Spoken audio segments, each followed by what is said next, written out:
অনেক তথ্যবহুল তার প্রবন্ধ উপস্থাপনা করেছেন। আমি মাঝে মাঝেই বেশ মনোযোগ সহকারে শুনছিলাম। বিশেষ করে চীনের কথা যখন বলছিলেন, 1978 সাল থেকে যে নতুন চীন কিভাবে আজকের এই পর্যায়ে গড়ে উঠল, তাদের রাস্তাঘাট, তাদের বিল্ডিং, তাদের উন্নয়ন, তাদের সমস্ত ম্যানেজমেন্ট, আমরা যারা প্রায় চীনে যাই আমরা দেখেছি কিভাবে 78 সালেই, আমি এমনি মানে সাধারণ বর্ণনা দিচ্ছি, বাংলাদেশের চাইতে যে খুব একটা উন্নত দেশ তা ছিল না। গ্রামীণ বস্তি, শহরের বস্তি এগুলোতে ভরেছে। আজকে উন্নত বিশ্বের যে কোনো শহরের চেয়ে চীনের শহরগুলো প্রতিযোগিতা যদি করা হয়, তুলনা করা হয়, তাহলে আমার মনে হয় কিছু কিছু ক্ষেত্রে চীনের শহরগুলি এগিয়ে থাকবে। গ্রামের যদি তুলনা করা হয় তাহলে সেখানেও দেখা যাবে যে কোথাও কোনো প্রদেশের বিভিন্ন অঞ্চল, গ্রামীণ অঞ্চল মানে ফুলের প্রদেশ, কোথাও ধানের প্রদেশ, কোথাও এত চমৎকার আপেল হয়, আপেলের বাগানে ভর্তি। এটা তারা করতে পেরেছে। তারা দেশটি যখন ওপেন আপ হলো, এবং সবচেয়ে মজার ব্যাপার আমি যেটা শুনেছি, উচ্চশিক্ষা কিছুদিনের জন্য বন্ধই রেখেছিল। সমস্ত প্রতিষ্ঠানগুলোতে সাধারণ এমনি শিক্ষা না, কারিগরি শিক্ষা বাধ্যতামূলকভাবে এই মাধ্যমিক এবং কলেজ পর্যায়ের এটা একবারে বাধ্যতামূলকভাবে শিক্ষার ব্যবস্থা করলেন। অল্প বেশি দিন না, কয়েক বছর। এবং এটাই হচ্ছে আজকের যুগান্তকারী বৈপ্লবিক পরিবর্তন সেখানে ঘটেছে। আমি যদি মানে একটা জাতিকে সেভাবেই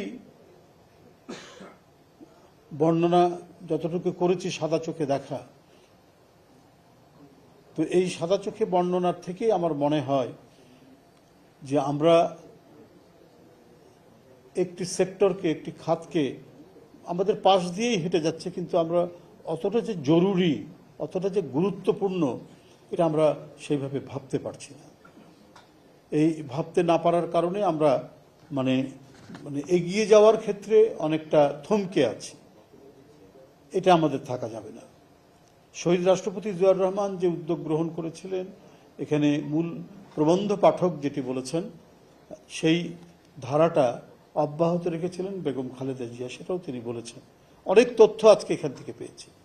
তাহলে এইটি কেন থমকে থাকবে? আজকে 164টা না 64টা প্রতিষ্ঠান রয়েছে মাধ্যমিক এবং কলেজ পর্যায়ে। কেন এটা থাকবে? আমাদের তো প্রায় 450-র মতো উপজেলা, কিন্তু উপজেলা, প্রত্যেকটা উপজেলায় এই প্রতিষ্ঠান থাকার কথা। এবং উপজেলার ভিতরে অনেক বড় বড় গঞ্জ আছে, মানে মার্কেট, বাজার, সে সমস্ত এলাকাতে আপনার এই প্রতিষ্ঠান হতে পারে।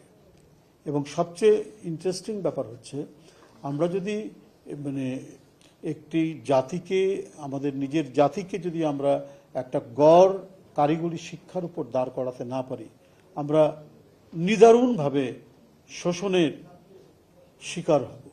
সেই শোষণটা শুধু দেশের মানে ধনী লোকরা গরিব লোককে শোষণ না, আন্তর্জাতিকভাবেও শোষণের শিকার হবে। যতটুকু আমাদের কারিগরি বিদ্যার প্রসার ঘটেছে, সেখান থেকেই আমরা আজকে পৃথিবীতে মানব সম্পদ সৃষ্টি করে, মানব সম্পদ তো তখনই হবে, সম্পদে তখনই পরিণত হবে যতক্ষণ পর্যন্ত তার স্কিল, দক্ষতা বৃদ্ধি না পায়। একটা গড় দক্ষতা অর্জন করতে হলে তার একটা কারিগরি শিক্ষা একেবারে প্রাথমিক বিদ্যালয় থেকে কিছু কিছু দিতে হবে, কিন্তু মাধ্যমিক পর্যায়ে সেটাকে আরো বেশি জোরালো করতে হবে। কলেজ পর্যায়ে সেই জোরটা আরো বৃদ্ধি করতে হবে। যতটুকু হয়েছে তাতে পৃথিবীর বিভিন্ন দেশে আমাদের মানুষরা কাজ করছে।